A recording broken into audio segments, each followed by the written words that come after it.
will read what I have written down. And I'm just Little's Meyer. I was born October 21st, 1926. Went to District 63, all 8 grades. Parents, Mike and Anna Schmitz-Mayer, on County Road 12, 1.5 miles from the school. Teachers was Hubert Mose, first 4 years, and Walter Dieterma the next few years. We were all Catholics, and which was most of Stearns County. We belonged to St. Martin's Catholic Church, and in the second youngest, I am the second youngest of 9 children. The last,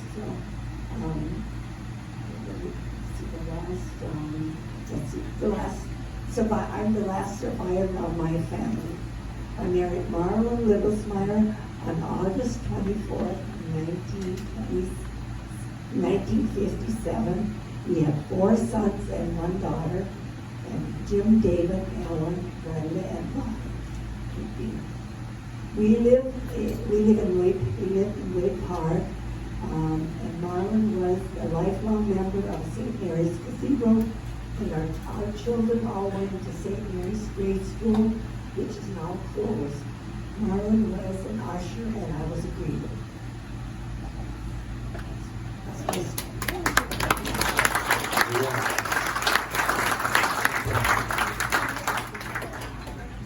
I think at the lean-to, I think there was a cold room, and I think that the cloak room was great. We had our clothes and our lunch pails, whatever, and there was no indoor plumbing, so we didn't. We needed to go, and there was outdoor. Yeah, outdoor. Yeah. Thank you for that. Let's hear it for Esther.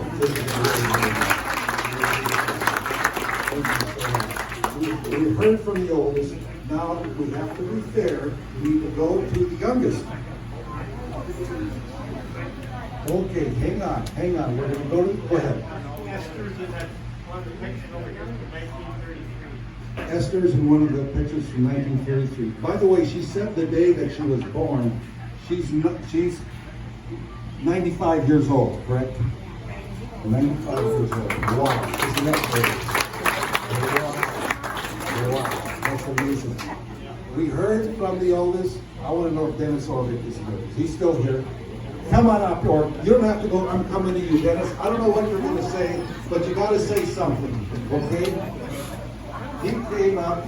He got his picture taken with Esther earlier. So, as the youngest, anything to add? Okay, that's fine.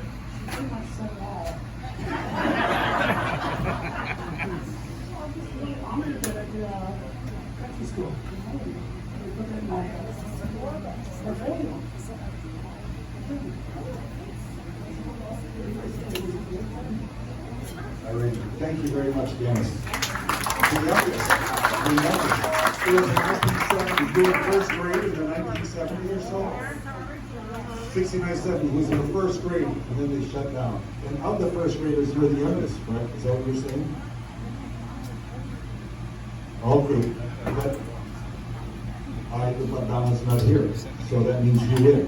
Now, if we had a budget, well, we don't, sorry, you win a prize for that. We don't have a budget. All right. You had something to say. Yes, we had to go to the outhouse. But if we needed to go number 1, we went like this. If we wanted to go number 2, we went like that.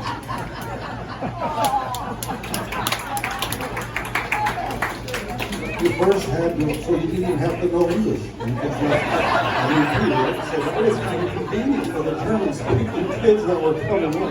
1 or 2. Okay. Father Gibbs, please. Back in the 1990s, I was on the seminary staff at St. John's, so I did not have a parish, and so I did the TV Mass, which was televised live out of Channel 7 in Alley. And Eleanor Machmas, Elder's wife, was along one time. Rosemary Borgert is the one who, from the communications office, coordinated the TV mass. And Eleanor Muckmus came along with her one Sunday. And then after the mass, we went out and had lunch together. And Eleanor told the story. She said, one spring day, I had the window, there used to be a house over here where Elmer's family lived. And Eleanor said, I had my window open, and there were a couple of kids sitting under the window outside. It was Anna Leeser and Cyril Spanier. And they were practicing kissing.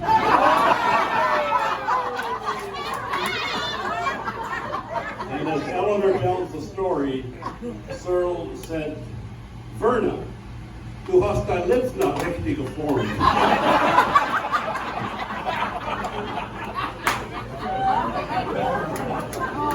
That's from the horses from the... Thank you, Brother Bruce. Anyone else? 7 years older than you, Ann. Thank you. How about somebody else who hasn't weighed in yet? We have, hold it over here. Okay, Paul. I'll tell you, a few years back, a lady was coming home from Painesville and she used the outhouse out here and she had to go potty real bad. And so she jumped out of her car, didn't turn the engine off, she run in that outhouse and beside there's a pipe with a hole. And nevertheless to say, when she got on top of that porch to park herself, there was noise underneath and she looked in the next hole, there was a skunk down there.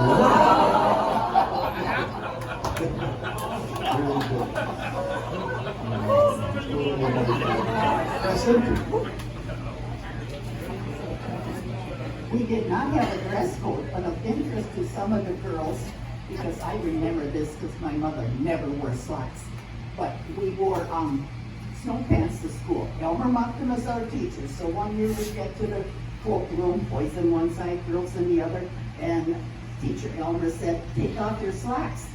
And the Lisa girls said, no, this is our clothes. It was after the war, and they had beautiful matching tops and bottoms that their grandma made them.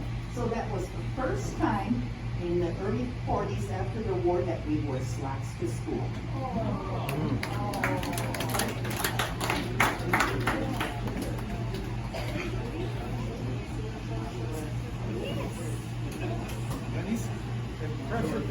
Go ahead, Cliff. So in the dead of winter, when we had some of those huge storms, my uncle Berthel Leeser had horses and a sleigh. And I don't know if you know where their farm is, one of his grandsons lives there. They had a long driveway, and he would bring the horses and the sleigh, pick us up at Bernard's, my home place, and take us to school.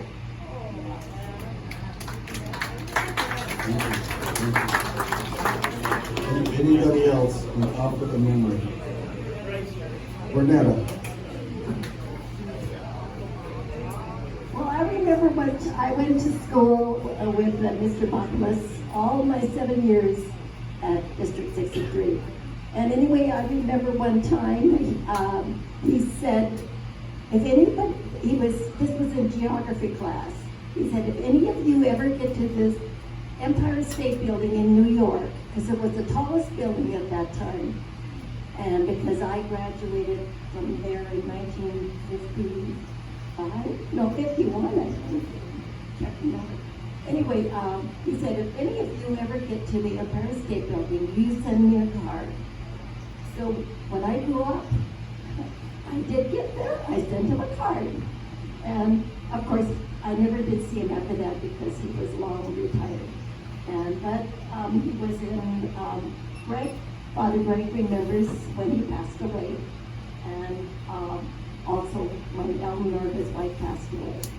So I never did find out if he got the card. But anyway, I remember that. Thank you very much, Bernetta. And The reason she was bragging about Elder Mockmus, did you hear her say, all my 7 years in elementary school. He thought she was so smart that he let her skip a grade. And then Father Greg and I had to put up with her in our class.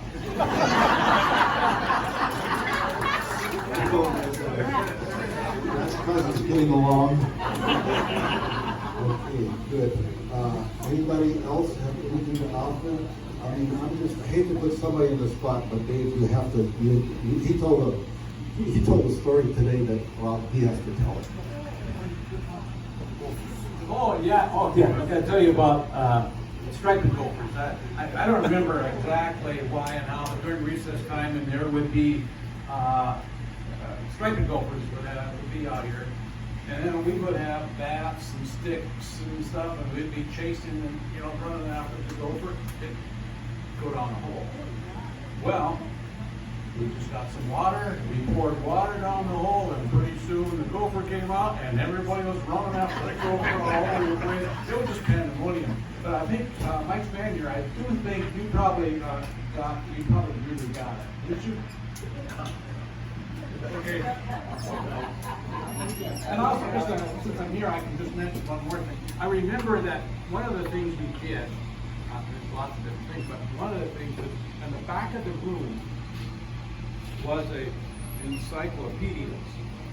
And I remember that, that you could always tell what the animal, on the letter A, and the animal section was, you didn't have to look, it was all worn pages, it was all yellow and brown.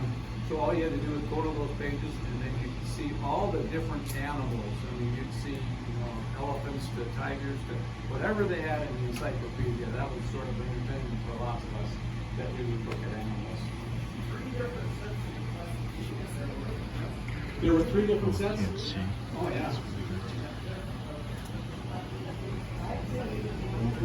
As long as we're on the baseball theme, I have to tell this baseball story. Actually, it's a softball story.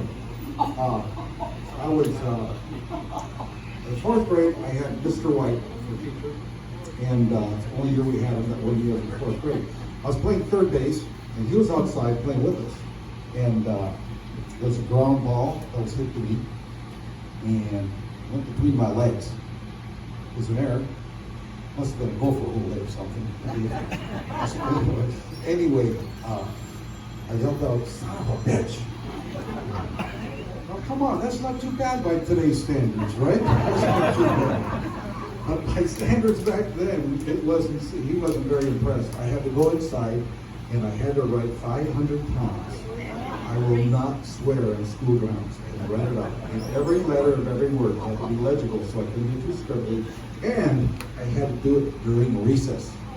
So I was in there, well, they were yelling outside, having a good time, and I was just carefully writing. I wouldn't have swear. Now that was a son of a bitch.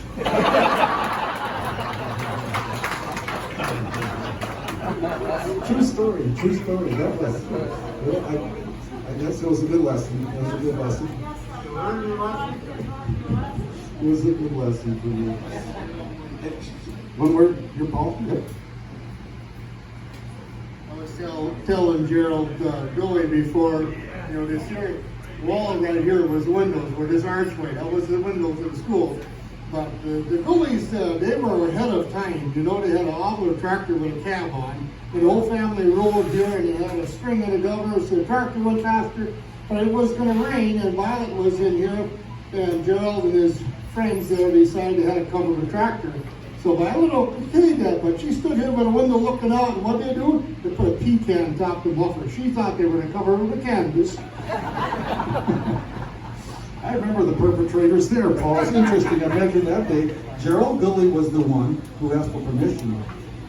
Mike Spanier says, "Can I help him?" And Violet Donohue says, "Yes." And Dave, not to be left out, says, "Can I go too?" So the 3 of them, 3 troops out there. And she looks out there. She wasn't impressed. Well, I went to the old schoolhouse, and it was cold. And in the wintertime, we were really cold. But Elmer Optimus, who was my teacher for 8 years, he liked to play his horn. So he would play the horn, and we would march to keep our feet warm. That's a cool story. That is a cool story. Any other stories? Love those kinds of stories. Any others?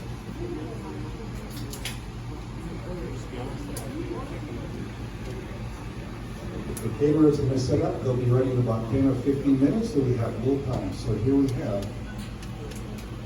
Who's going to, let me see. I'll make my way back there. Please say your name. Hi, I'm Al Libesmeyer. I'm Esther's middle son. I got to know the history of this school for a long time. My grandpa went here, and his siblings and mom and all their siblings, and probably the last time I was in here, other than last fall when we had mom's 95th birthday party up here, was when I was probably 10 years old at grandpa's birthday party, when everybody was smoking the King Edward cigars and passing them around and having a good old time. And I'm just proud that Mr. Orbeck and guys like Norman Yeager went out on a limb and made this place, because it sure is a treasure for Mom.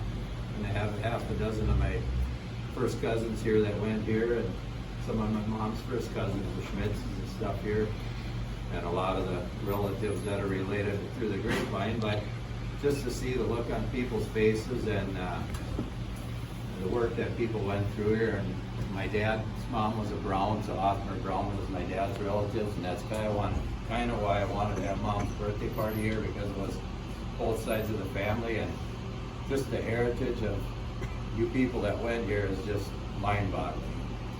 And what it takes to keep something like this going is really hard. But just the look on your faces today is priceless. And to have Father Greg, he baptized me in 1963 at St. Mary's Cathedral, the year he was ordained, and to be able to sit in the same room with that's as good as it gets. It doesn't get any better. So thank everybody for what they did here. It's priceless. You can't put a price tag on Mike, it. I want a clarification about, there used to be 1 acre here. So grab that microphone, Dwayne, if you don't mind. This is Dwayne Leeser. Yeah, Wayne Leader here. I want to ask clarification. This used to be 1 acre, school on 1 acre, and then it became 2. Yes. Did Mikulski have anything to do with that? He needed a ball field?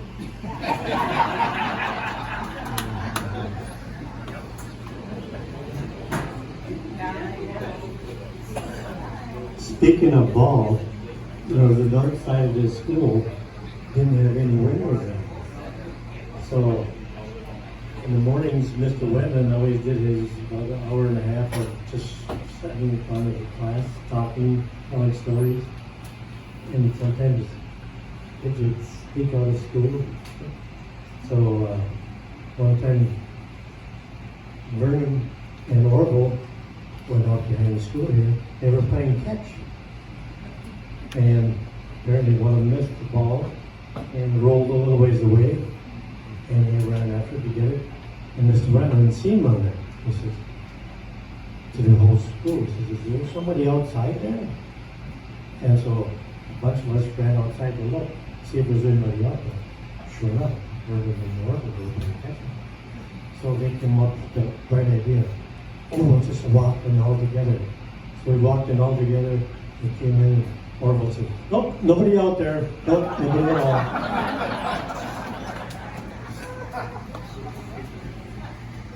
I just wonder how many of you remembered what you brought to lunch each day and what you brought it in.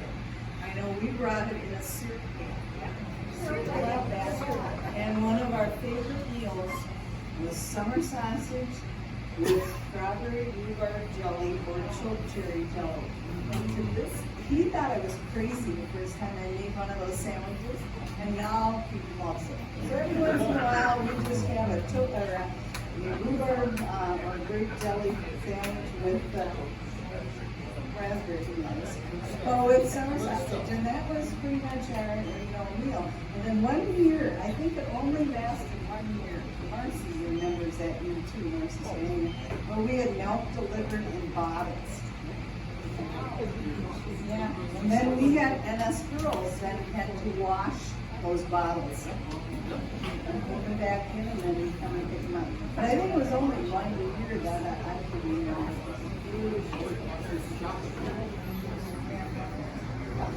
Somebody's got their hand up over here. This is Marcy.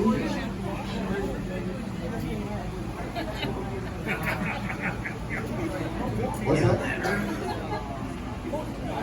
But remember, summer class about washing, and would say something about you girls should have your hands in cold water, that's what your menses. Remember that?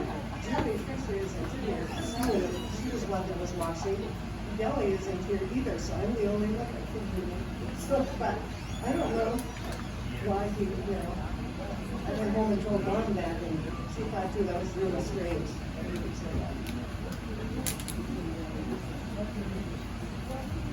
Very good. Thank you. Thank you. Who's going to have one at a time? Dave, you have another one? This week? Okay, what's up, Mary? This is good. This is good.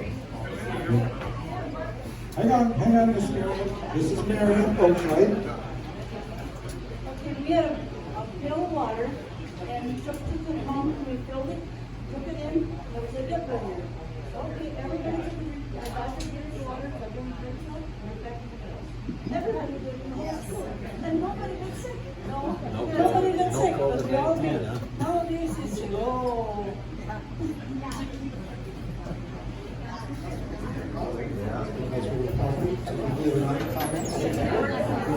We're getting close to the caterer ready, but we got a minute or two for another story. Dave? I have to say this because I remember, baseball was a big deal at Mikulski was being featured in play some other schools. And I remember that Orville Spanier, when we went to play another school, somebody had to pick up. And the whole team would be squeezed together in the back, and we'd sit tight, and we had bats and balls and everything. So, and I remember Orville, being creative like he is, he would create a chant, and he would say, District 63 Sluggers! Sluggers! Yeah, District 63 Sluggers! So, we were the farm teams for Lake Henry. Every year was like the farm team that we started out over here. Yeah, start somewhere. Start somewhere. Okay, here we go. Evie, we haven't heard from you. Yes, I'm Evie Spader, and I was one of the girls in our family, and there was 8 brothers. So we would play baseball while we were doing the chores in the barn. And this nose got broken twice by my brother, OJ.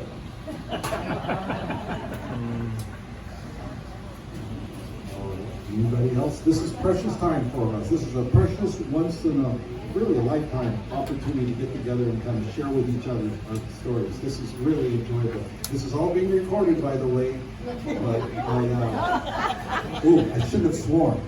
Oh, you can bleep that out. Okay.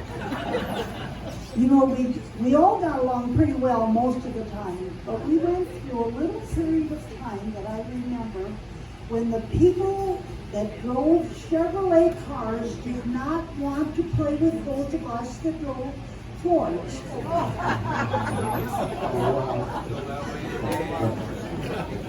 Vicky. Oh, Vicky. Vicky? Okay, thank you. Thank you. No, we have.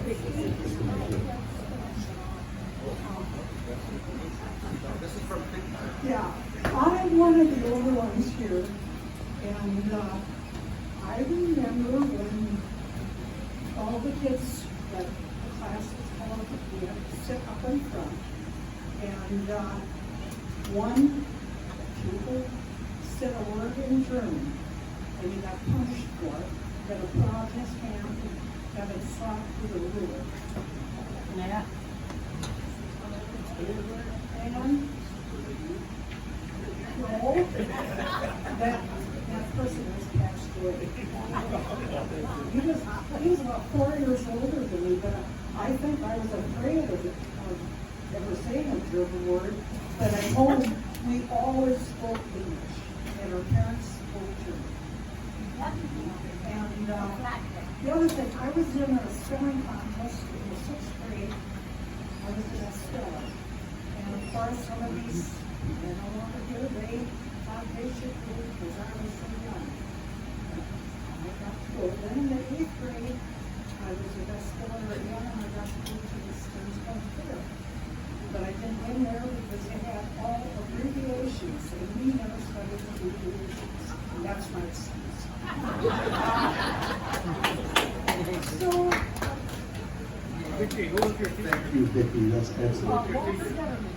Walter Neverman was a teacher who sat at the reading. All righty. So, how are we doing? There's still, are things ready over there? But we do have a little bit of time.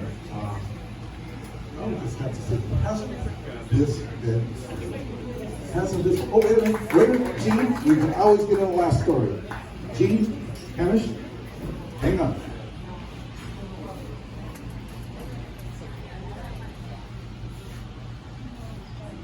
Yeah, this lady that's talking about the ruler.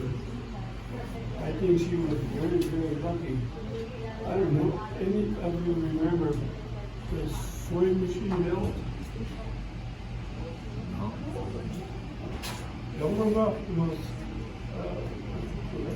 children in my trade. We broke the window on the south side of the barn.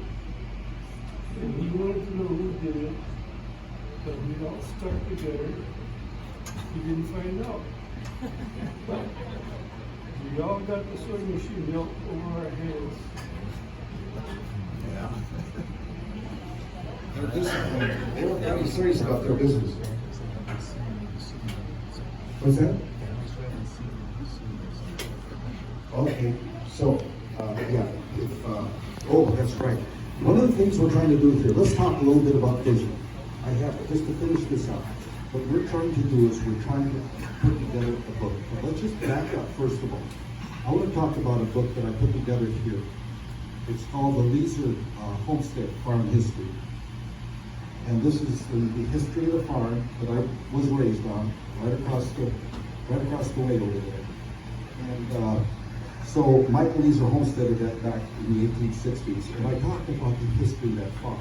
Now that's specific to that farm, but the thing about it is there's many in here who are related to this. All the Leesers in Stearns County, for instance, can trace their heritage, their roots to that farm.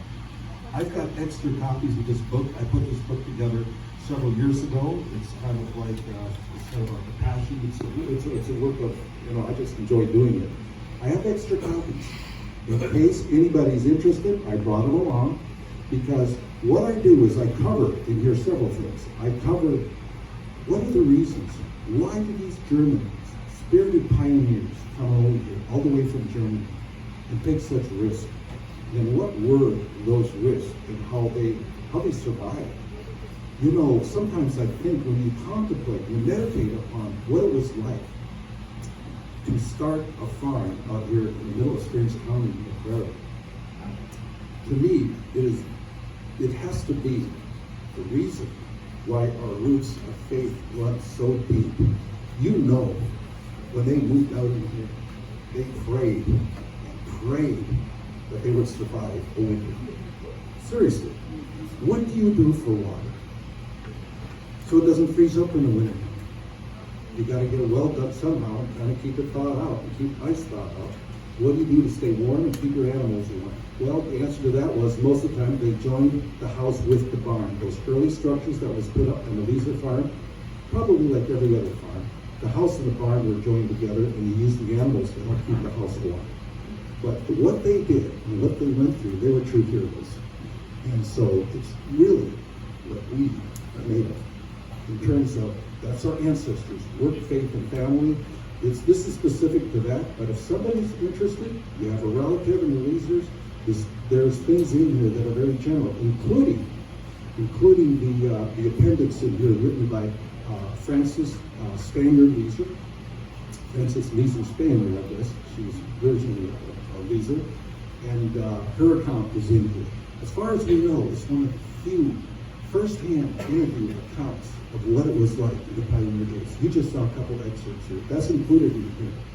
So what I've done I have decided to get extra copies made. If anybody's interested, this is a general thing for that particular farm and for their children and grandchildren, go ahead and pick up a copy. I would like to say it's complimentary. The only thing that is, I would like to say that if you want, put in $10 to $20, and what that will go toward is this Legion, helping to keep the upkeep and maintaining this Legion. And that's gonna be right over here, extra copies. I've got an envelope right in here. Help yourself. And again, there's no donation or any amount that's required, but if you want to give a donation to the Legion and have a book, a souvenir book, to share with you, a lot of times, many of us have child or grandchild who's especially interested in history. Because again, even the settling of this area in the middle of 1800s, it only happens once.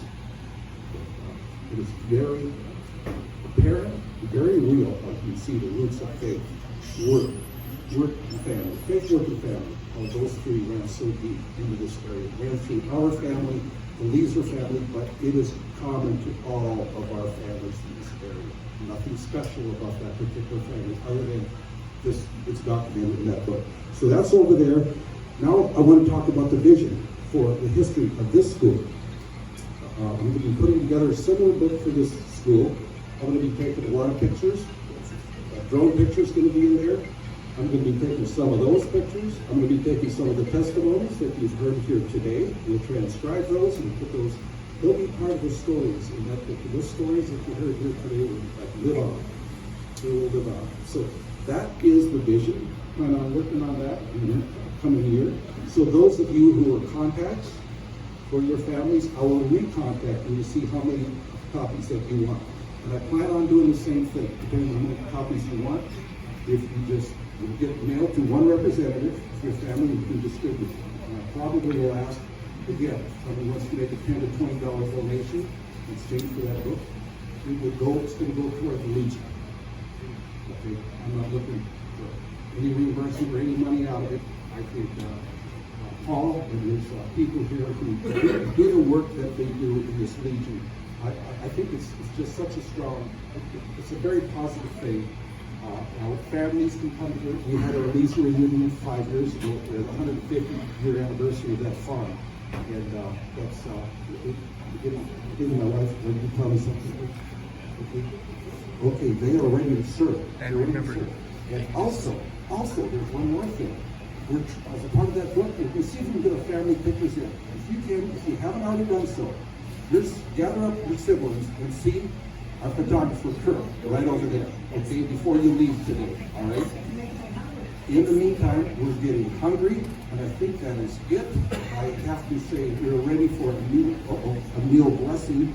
Oh, Father Sweet, I say here, it's like years ago, he did all the talking to the Lord. I think we should stand up and give my brother Mike a round.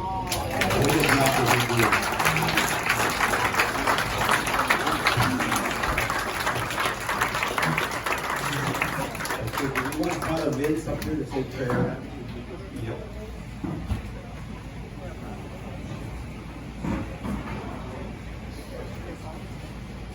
Let us pray. Lord God, we thank you for this time to come together, for this time of celebrating our memories. We ask your blessing upon all those members of this school who have passed away, those who could not be here today.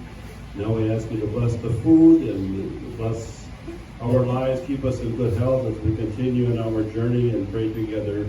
Bless us, O Lord, and these thy gifts, which we are about to receive from thy bounty, through Christ our Lord. Amen. Eat heartily. Yes, and as we mentioned before, the cost per meal is $15 per person. If you care to include a few dollars extra, it's optional as a gratuity for Jeff coming all the way from Greenwald and waiting around a few extra moments while we told our stories. That's totally up to you. Anyway, 2 lines will form there at the table. I'll tell you what, as people are going over there, we also can use some help. We're going to set up tables and chairs along in here for people to come and take their food and sit down.